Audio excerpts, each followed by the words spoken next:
Assalamualaikum warahmatullahi wabarakatuh. Perkenalkan, nama saya Hilda Intan Permatasari. Di sini saya akan menjelaskan tutorial tentang regresi linear sederhana dengan menggunakan SPSS untuk memenuhi tugas mata kuliah Statistik 2. Langsung saja, di sini sudah saya sediakan contoh kasus dari regresi linear sederhana. Seperti yang terlihat, di sini sudah tersedia data yang nantinya akan kita hitung persamaannya melalui SPSS, serta beberapa soal berkaitan yang nantinya juga akan kita kerjakan. Pertama, kita akan mencari persamaan dari regresi linear sederhana terlebih dahulu. Tentunya, hal pertama yang harus dilakukan adalah membuka aplikasi SPSS yang sudah terinstal di perangkat kita. Nah, di sini saya sudah duluan membuka aplikasi SPSS saya beserta data tadi yang juga sudah saya input duluan. Jadi setelah SPSS terbuka, input data yang ada di sini di Excel ke dalam SPSS. Kalau saya di sini menggunakan cara import data Excel, nah pilih ini, sehingga variabel view akan otomatis mengikuti pengaturan data yang kita inginkan. Bisa dilihat atur saja variabel view-nya seperti punya saya di sini jika kita ingin menggunakan cara input manual. Nah, selanjutnya di sini kita akan mencari persamaan dari regresi linear sederhana.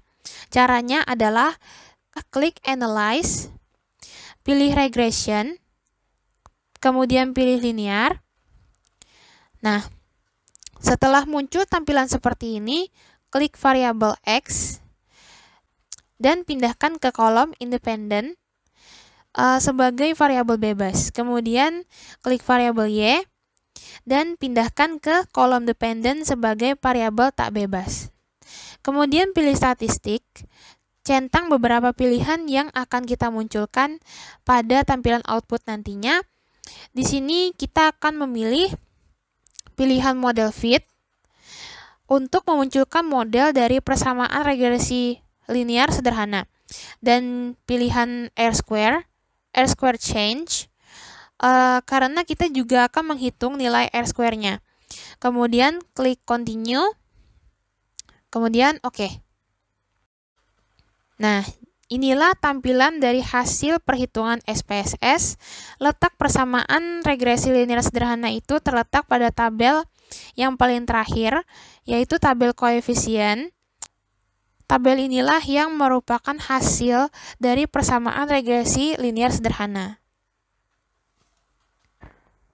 Selanjutnya, kita akan mengerjakan beberapa persoalan terkait yang ada di sini.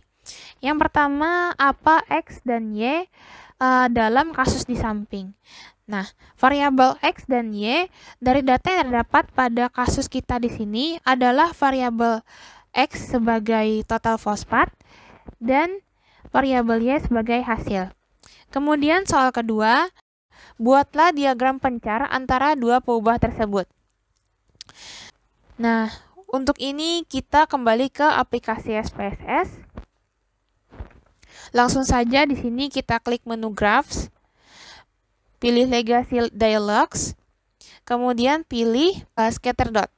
Nah, setelah muncul tampilan seperti ini, tinggal kita lanjutkan dengan klik Define. Kemudian di sini variabel X kita pindahkan ke kolom X-aksis dan variabel Y kita pindahkan ke kolom Y-aksis. Nah, kemudian jika sudah, klik OK. Nah, seperti inilah contoh tampilan dari diagram pencar atau scatter plot dari regresi linear sederhana. Kemudian soal ketiga, sajikan model regresi yang dapat Anda gunakan beserta penjelasan simbol-simbol yang dipakai. Nah, model regresi yang dimaksud di sini itu bisa kita lihat pada tampilan output hasil dari perhitungan SPSS kita tadi. Nah, di sini kita menggunakan simbol-simbol seperti yang tertulis pada interpretasi dari persamaan regresi di sini, yaitu Y duga, B0, B1, dan X1. Kemudian soal selanjutnya, tuliskan makna besaran B0 dan B1 yang diperoleh. Nah, makna besaran B0 dan B1 dapat kita lihat di sini, yaitu pada saat total fosfat 0 mg liter, maka hasil yang diperoleh adalah 189,82 kg H.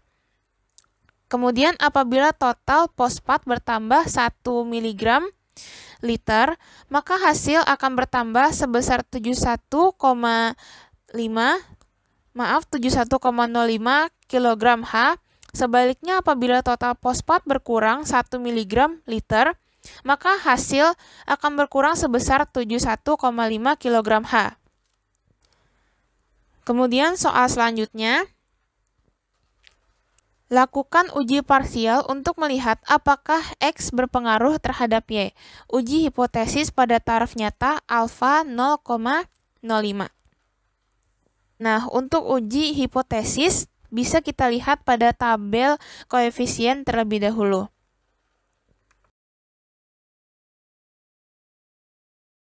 Nah, di sini karena kita sudah menghitung menggunakan SPSS, maka di sini kita cukup melihat nilai signifikannya saja. Nah, yang ini. Karena nilai signifikan yang kita dapatkan adalah 0, yang artinya kurang dari 0,05, maka tolak H0. Artinya total fosfat berpengaruh pada hasil kilogram. Kemudian soal selanjutnya, berapa besar model tersebut dapat dipercaya? Nah, mengenai hal ini mirip dengan uji hipotesis tadi, karena nilai signifikan yang kita dapatkan adalah 0, yang artinya kurang dari 0,05, maka tolak H0. Artinya, semakin besar total fosfat yang dikeluarkan, maka semakin besar pula hasil yang diperoleh. Kemudian soal terakhir, yaitu sajikan kesimpulan yang Anda peroleh. Nah, karena hasil uji hipotesis menunjukkan bahwa signifikan kurang dari 0,05, maka H0 ditolak. Ini artinya bahwa ada pengaruh secara signifikan antara total fosfat dengan hasil. Jadi, dalam kasus ini dapat disimpulkan bahwa total fosfat berpengaruh terhadap hasil kilogram yang diperoleh.